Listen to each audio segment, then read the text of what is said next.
Now I'd like to introduce our next speaker, Dr. Puneet Gandhi. Professor Puneet Gandhi did her PhD with the prestigious K.S. Krishnan Fellowship from Bhabha Atomic Research Centre, Mumbai. She is the recipient of the ISCA Young Scientist Award in the medical section. About a decade earlier, she specialized in hospital and healthcare management from Symbiosis Pune. Since then, she is engaged at Bhopal Memorial Hospital and Research Center. She is currently working in the area of translational research, especially on non-invasive biomarkers in non-communicable diseases. Dr. Gandhi has an experience of clinical research of more than 30 years and has completed more than 12 extramural national level projects and 100 pilot projects in the last 10 years. She is also a coordinator for skill upgradation program in medical biotechnology for the State Biotechnology Council and DBT. Dr. Puneet Gandhi has been teaching in various capacities since the past 18 years and has 39 international publications and 60 paper presentations to her credit. She is a mentor for PhD in medical biotechnology for various universities and has PhD students registered to work on molecular detection and disease of non-communicable diseases. Ma'am, we welcome you and request you to share your thoughts with us. Okay, a very warm good afternoon to everyone. So, COVID-19 has now been around for 6 months, and you must be wondering still why do we need to talk about it.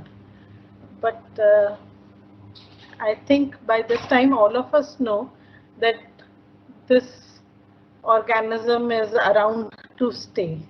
Even if the vaccine is there, being a virus, this organism is going to be within our systems for many more years to come. Can I have the next slide? So, before we go into the biotechnology and the role of biotechnology in today's troubled times, I would just like to quickly take my audience through some myths and facts about COVID-19. Most of us are familiar with this, but I would just like to highlight a few things with this. For some time now, it is believed that the elderly and children are more at risk, but according to some studies in PubMed, there is a geographical variation in the age group that is being affected by COVID. The other myth was that when the infection started, it came to India, we were anticipating that with our summers round the corner, the infection will not be very severe. But according to the Journal of Hospital Infection, there are 10 studies internationally available now which say that a minimum of 56 degrees Celsius is needed to inactivate this virus. All of us who work in the lab are aware of this fact that viruses need that temperature. So the sun exactly does not destroy it. Whatever is in the air does not remain at hot temperatures, but the suitable temperature would be at least a minimum of 60 degrees Celsius for 30 minutes, which can be obtained in a hot air oven in the lab or maybe just a commercial domestic oven. It was supposed to be airborne. We now know that the transmission is through cough and nasal droplets, and they stay in the air being in vaporized form for a few seconds. But this disease thankfully is not airborne. It is transmitted by human contact. Then there were rounds of news on the social media saying that vitamin C, D, zinc, and many such things could help cure infection. This again is not true. It helps only to enhance our immunity. most of my being in a hospital, my colleagues and everybody has been taking a hot water bath, drinking hot water as prevention. They go home, they say it's a long routine. After working for such long hours these days, you have to go home, take a bath, change. Yes, changing your clothes is a good safety measure, but scientifically, since the virus activates at 56 degrees Celsius, the body temperature at all times remains at 37. It will only help to have any uh, touch contact infection if we've had. Otherwise, hot water bath will not help, and drinking hot water will only help in case you have a throat infection. Use of sodium hypochlorite or alcohol on the body kills the virus. Both these things basically are used for surface disinfection. Sodium hypochlorite, a minimum of 0.5% is suitable. If you are dealing with biological samples, minimum 1% should be used. And as all of us from the medical or life sciences stream are aware, alcohol, a minimum of 70% is a very good fixer of all kinds of microorganisms. So if you are using hand rubs and all, ensure that there is a minimum of 70 or 75% alcohol into your disinfectants. Then there was also a statement initially in March that consuming eggs, meat, fish, chicken also can cause virus infection, and a lot of birds were killed because of this. But this is not true. The infection is not through this host. And in fact, eggs being rich in protein for people who are not vegetarians, it is being given or being encouraged even by the medical fraternity. Can I have the next slide? Okay. The next slide, please. Yes, now actually the facts about COVID-19 infection. It infects our species regardless of race and ethnicity. The intensity of infection varies from person to person. Wearing a mask is most important, especially for frontline workers like us, or if you have a caregiver who's looking after an infected person. N95 mask is the suggested precaution to be used. Otherwise, for the general population, please use a triple layered mask when you are going to public places. Then this helps to a very great extent. It is also now known that COVID-19 in itself is not the only risk that we face. People with comorbidities like maybe diabetes, hypertension, and underlying kidney condition are at a greater risk. Why this is so, we will discuss when we move on to the structure of this virus. The other thing that we need to know is even if you are not into an urban location, even if you are in rural areas, please make sure that you have an RT-PCR test if the COVID-19 infection is to be detected, because without that, it is not a confirmation. Apart from that, the government and health agencies, the Ministry of Health has been giving out antigen tests which can confirm an asymptomatic status or an antibody test. There have been serological surveys in many states of the country. This basically, if it becomes positive, if it gives a positive indication for IgG, this test, then you have an immunity passport. You are lucky that you were infected and you did not come to know and you have passed on. But still, even in this condition, people who have been asymptomatic, I would like to take you along in the next few slides to know that we are still at a risk of some damage within our bodies and what should be taken care of. Can I have the next slide? Okay, so these are the general issuances from the WHO Health Organization, which says that even at low risk does not mean there is no risk. So we should be taking care of ourselves. The next slide, please. Yes. So far, all the studies say that as we were anticipating, children would be at a greater risk, but it seems their immunity is better than the ones who are in the 50 to 70 bracket. So children and adolescents till date have less of symptoms and have less of this infection. Next, please. According to WHO, as of date, most of the people who are down with this infection have also recovered or are recovering. So we don't have to fear this infection, but we need to know or make ourselves aware of how to deal with it. Next, please.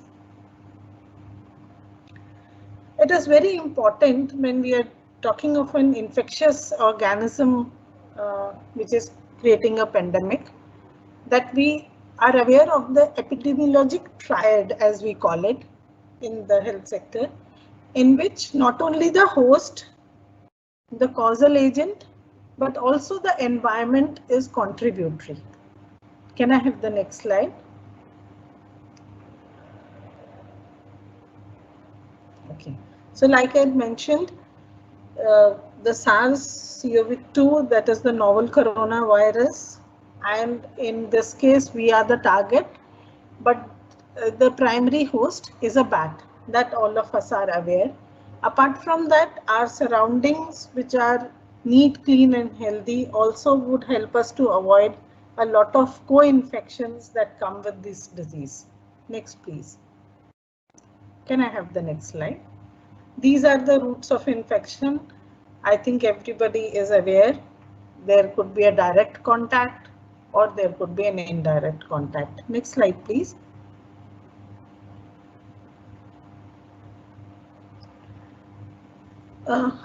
In this, I would like to highlight that the interesting fact is, initially a lot of expecting mothers were very worried when this COVID-19 infection started to spread across the country.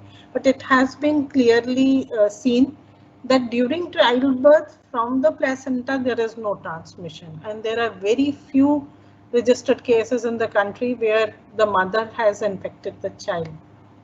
So, the risk factor in this case is not through transmission, which we are aware. Can I have the next slide?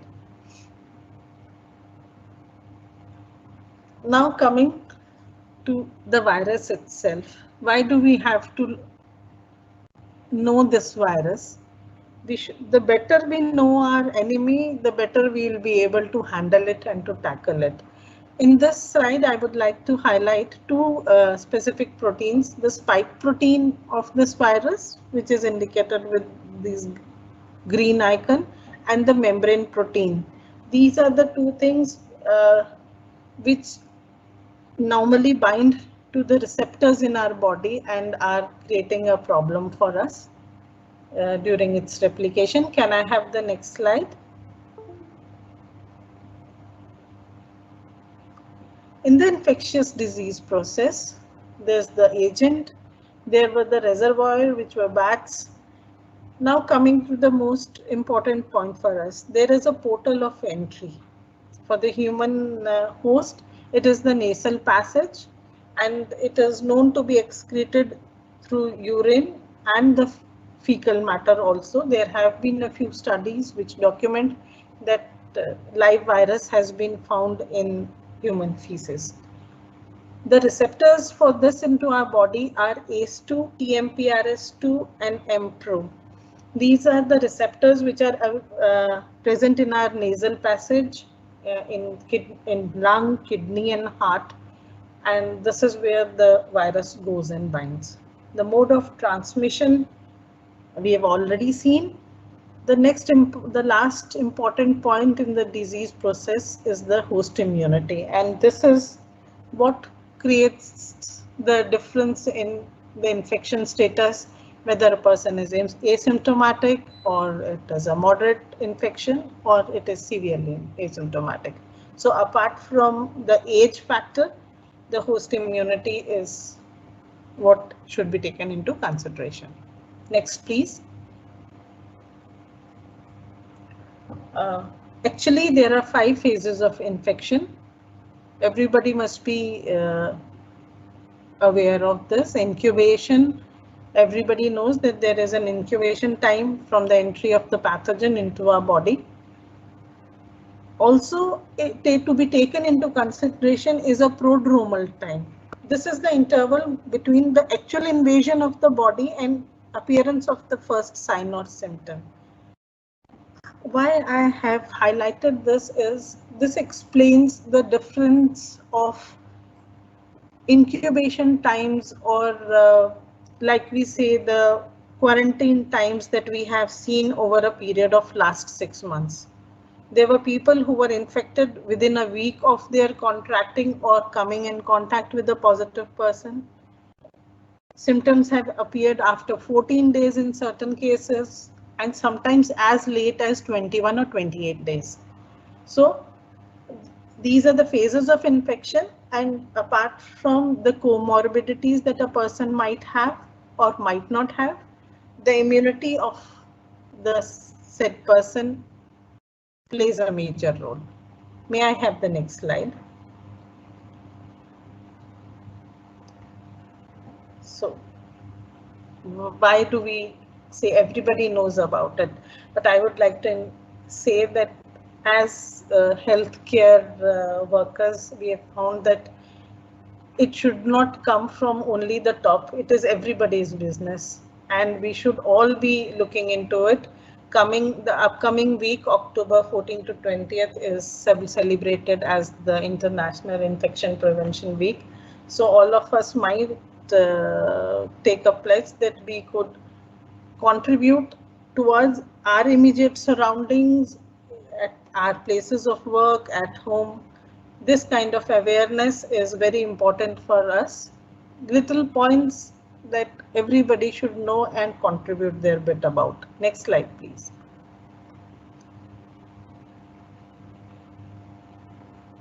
Okay.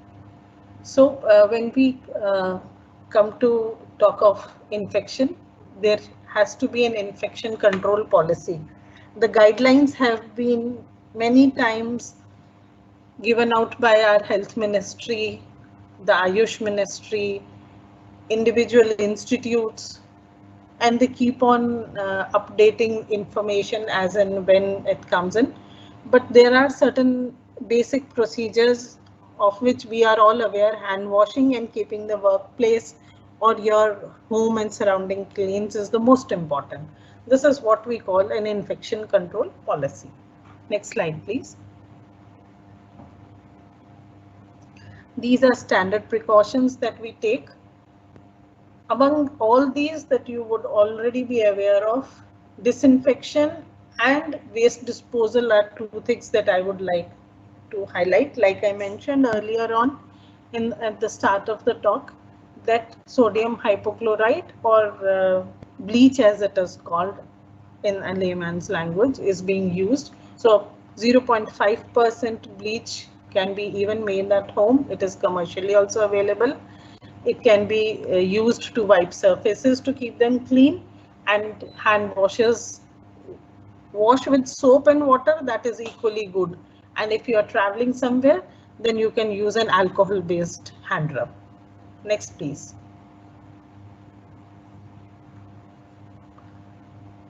When we talk of a lot of infections, there is another aspect that we have been facing for the past few months, and that is people are also scared of coming to a hospital, because we know that nosocomial infections, or as we say, hospital acquired infections, also can be there. You have come for a different kind of a consultation and there is a chance. But I would like to assure everybody that hospitals, healthcare facilities these days are taking a lot of precautions. Areas which are frequently visited by patients are regularly sanitized. Even our workplaces, there is a 3R circulatory protocol in place. That means every 3 hours, all the surfaces that are commonly touched are cleaned out, are sanitized, and then before we lock up for the day at night, again the areas are sanitized and closed. Next slide, please.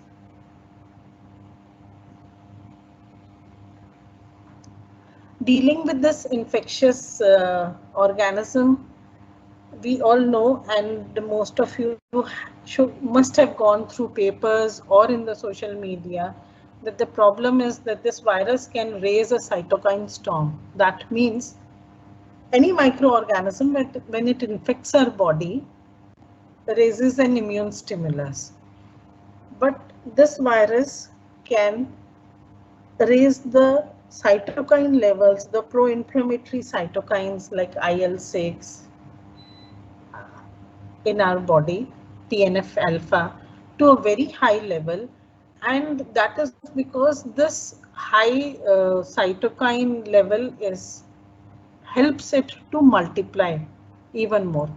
So this is one aspect of the virus that we need to keep in mind when we are developing prophylactics for it, when we are dealing with it for treatment, or when we are dealing with post-COVID infections. The other aspect is bacterial infections and fungal infections are equally important, although they are secondary. But the thing is that this virus brings down the immunity of our body, and it paves way for bacteria and fungi, which are opportunistic organisms, to come into our body.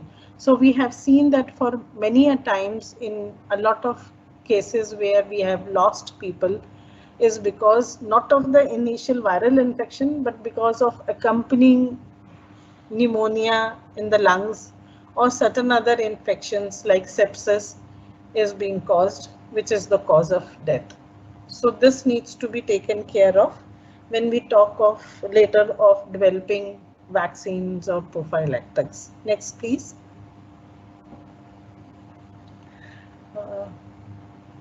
Yes, it is a little scary for everyone to just walk into a hospital or a healthcare facility. But if you have any of these conditions, please do not delay. The reason being that these conditions accompanied by a silent COVID infection could cause problems. Next slide, please.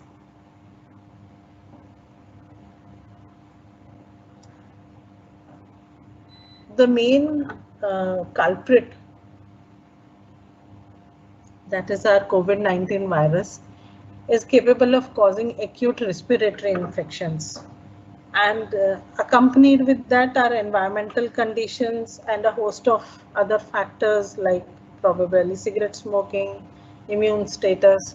So an awareness regarding the contributory factors, or like the confounding factors as we say, is important when you are attending a person, maybe a family member who has a COVID infection.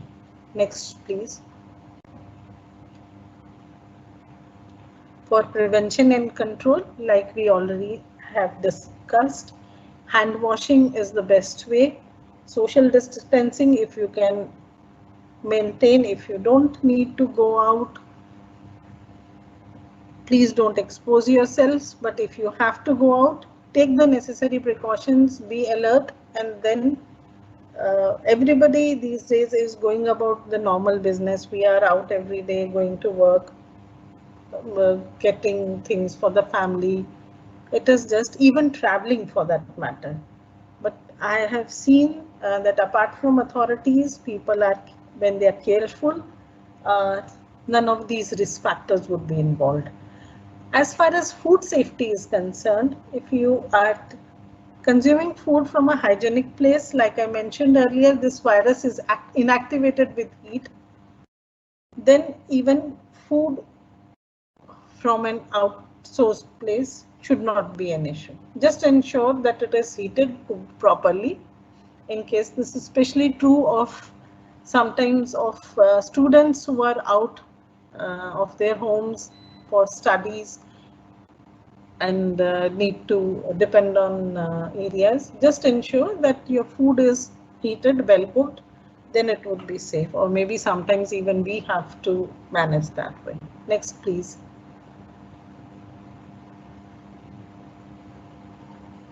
Okay, these are the standard safety measures that we take. The first one that I would like to highlight is Staphylococcus. These are organisms which could infect the human host along with the virus.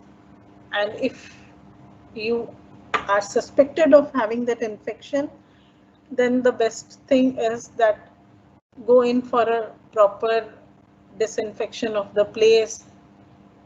The areas where the patient has been is normally cleaned and closed at least for 24 hours, a minimum of 1 hour and a maximum of 24 hours. Please also ensure that the housekeeping staff or the person or even your maids at home who are doing it are adequately protected, especially if they are doing it with their hands. Some kind of even plastic gloves, if they are not torn, are safe. They should be doing that. Or even when you're doing it yourself, use gloves and use clothes that can be discarded or kept away at least for 3 days, closed in a plastic bag. Be absolutely sure that whatever has been used by a patient is discarded properly. At home also, these days, if you use a specific, normally we use a yellow colored bag, which is indicative of a biohazard material. If not, then use a thick plastic bag and just inform your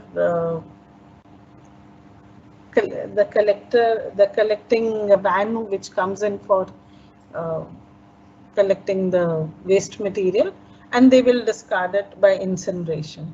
That is the major thing that we need to keep it. Disinfection of our environment, our safety, and then the proper discard of waste material in case we have an infected family member or a colleague with us. Next slide, please.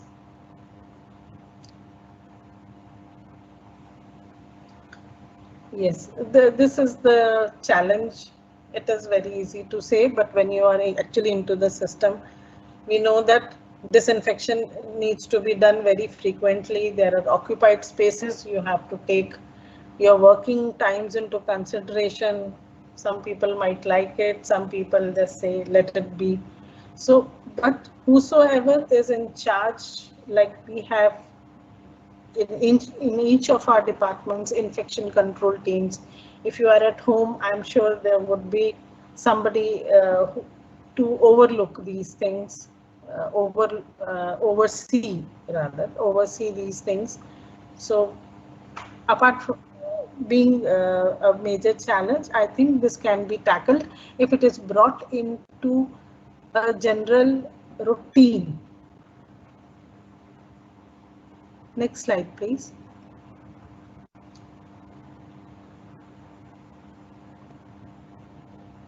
When we have infections, even though we have policies in place, even though we have methods in place, sometimes we do end up with an infection breach.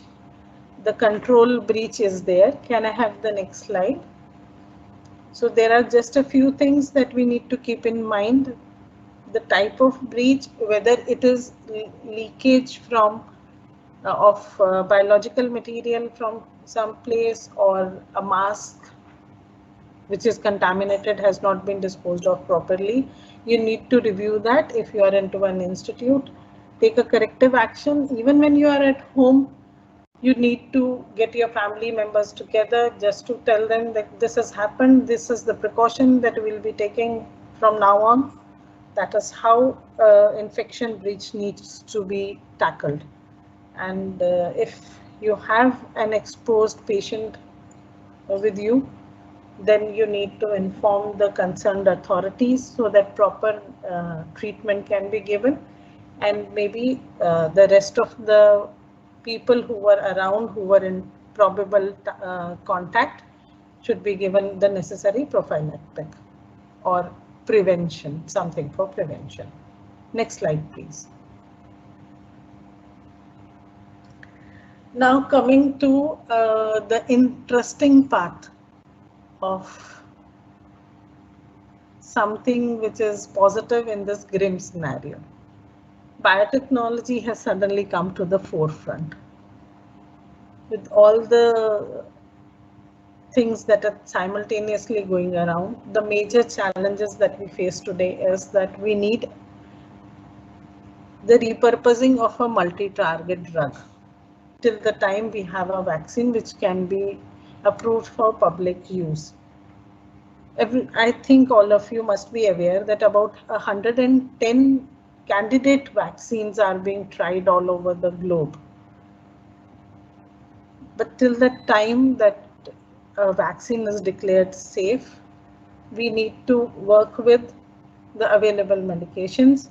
One of the initial ones was Favipiravir, and these days Remdesivir is being used. This is an antiviral drug, and it is being hoped that this antiviral drug, since already it is known to be safe for human use, it is being used to try and control the COVID-19 infection in persons who have the more severity of symptoms. Then comes our basic challenge, and that is the development of alternative prophylactics. At one time, hydroxychloroquine, or HCQ as we call it, has been given to healthcare workers and frontline workers. This is because this anti-malarial drug has been repurposed, since it can attach to the ACE2 receptor in our body and thereby prevent the virus from attaching to that receptor. But it is also known that HCQ unmonitored and sometimes in people can cause side effects. So other prophylactics are also being looked into. At this juncture, I would also like to mention that a lot of plant-based prophylactics molecules are being worked out by the Ministry of Ayush. And I think all of us at home are taking a lot of preventive teas with ginger, with tulsi, which is known to Giloy. A lot of things are being used. They are good. The only thing that you need to look into is that you don't have these antiviral Ayurvedic preparations on and on and on. The reason being that you boost your immunity, but there is something also called immunomodulation. The concept says that when you enhance your immunity, being non-infected, or if you are infected and the organism enhances your immune response, there comes a time when the infection is not there or when you are absolutely fine, that you need to bring this immunity stimulus to a plateau level, which is known as suppression. The reason being that a lot of pro-inflammatory cytokines, if this go beyond a threshold level in our body, that is also not good. So an immune modulation is important. You can take all these kadas, but please get in touch with the proper Vaidya or with your medical practitioner so that a proper immune modulation also can be maintained. Next slide, please. As biotechnologists, I think all of us are very much into reading about the candidate vaccines. The first two I would like to mention, Covaxin and Zyco D. These are indigenous to India. The first one has been produced by Bharat Biotech in collaboration with Indian Council of Medical Research and National Institute of Virology, Pune. Its trials, human trials, clinical trials are being conducted at 12 different hospitals. For the second one, the Cy-CoV-D, it is less talked about, but it has been developed by Zydus Caldera, and it is believed to have a DNA and recombinant measles strain in the vaccine. Again, it is under phase 2 clinical trials.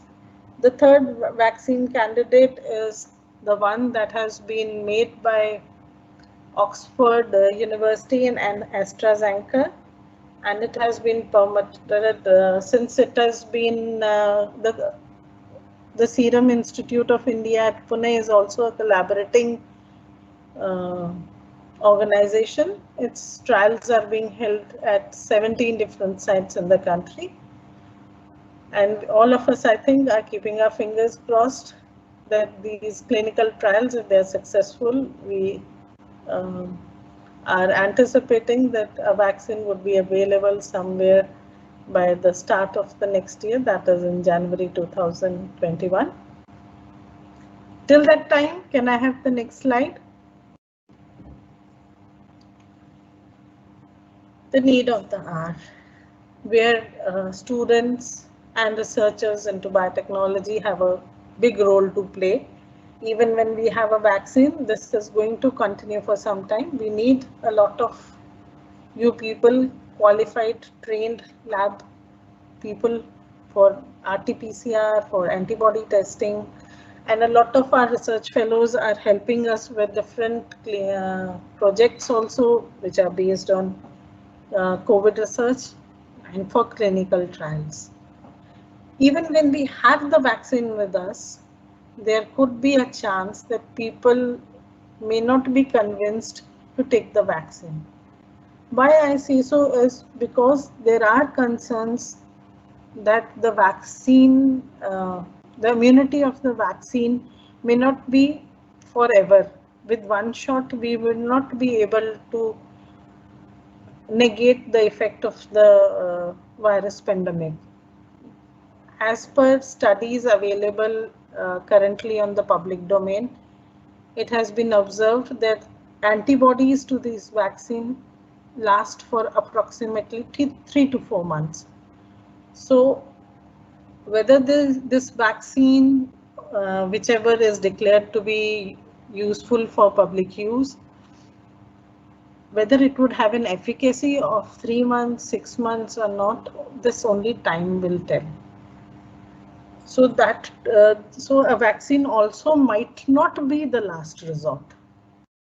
That is the reason all of us in the healthcare sector are still trying to make everybody aware of how to avoid an infection, and in case you have been infected, of how to deal with the symptoms, of how to ensure that the virus does not damage your body. The next concern could be that the virus may mutate. As we know, viruses keep mutating. So and we are a very big populous country. So by the time the virus mutates and by the time the vaccine comes up against a specific protein that would be targeted, it might also, there are chances it might be ineffective. Like I just discussed, immunity also from the vaccine could be an issue. And if and when everything goes in our favor, then the biggest challenge in our country is going to be distributing the vaccine among a population of 135 crores. The purpose of saying this was not to scare anyone, but to be alert, to know your body, to know how the virus works, to know how our body responds, and to take good care of ourselves. In general, good hygiene practices, healthy eating practices have been taken up by everyone. So there's no single solution to controlling the spread of this virus. An effective infection control policy, whether it is home, workplace, anywhere that you are at, is most important. Government agencies, healthcare agencies, and workers, communities are into it. But the main thing that we need to deal with is that we need to address the risk factors that are associated with it, which I've dealt with. Immunity at the prophylactic level is very important. If you're taking something, just because somebody says that taking a potion, a tea, a kada, day in and day out will help, that is not the actual fact. If you have been taking it for some time, consult a medical practitioner. See that your body immunity levels are okay. That can be tested absolutely in a lab by giving your blood sample, and that would be the best way to deal with this infection, this virus, this enemy for the times to come. Next slide, please. I think that brings me to the end of my presentation. Thank you so much for a patient listening. I hope I have been able to convince most of you that this infection can be taken in stride. It's just that we need to address our behaviors. We are extremely thankful to Puneet Gandhi ma'am for covering such a significant topic as we all are facing with this pandemic. So I strongly believe that this presentation will definitely clarify all the myths associated with this disease, and also this will motivate our young biotechnologists to further extend their contribution to the society, either through their research or either making the people aware about this disease, as Puneet Gandhi ma'am has explained each and every minute detail about this disease very significantly. So I'm heartily thankful to you, ma'am, for sharing such an insightful presentation to all of us. Thank you so much, ma'am. Thank you. Thank you. Now, I would like to invite Mr. Ankit Kumar, sir, who is the Deputy Head of the Department of Biotechnology, to further extend vote of thanks to all the eminent speakers. Ankit, sir, please. Okay, thank you, Dr. Pratibha. I take this opportunity to heartily thankful to Dr. N.G. Lakshminarayanan sir, Dr. Lakshminarayan Misra, and Dr. Puneet Gandhi ma'am for their valuable time and very interesting and informative talks. Although due to technical glitches, we could not completely hear Dr. N.G. Lakshminarayan sir, and thus could not extract all the knowledge that he had to enlighten us with. The talk had to be cut short. Nevertheless, we thank you, sir, for trying so hard to connect with us, and we would certainly like to invite you at NIET when situation permits. And also thanks to Lakshmi Narayan sir and Puneet Gandhi ma'am for the wonderful session. And this session was in alignment with the mission of our department, that is to impart the youth with the knowledge of analytical approach, research aptitude, and technology development in the field of life science and biotechnology. I am certain that these sessions will be beneficial for all the participants. And I again would like to thank all the speakers and participants. Thank you so much. Again, I am thankful to all of you. Now the session is over and hope we'll meet soon.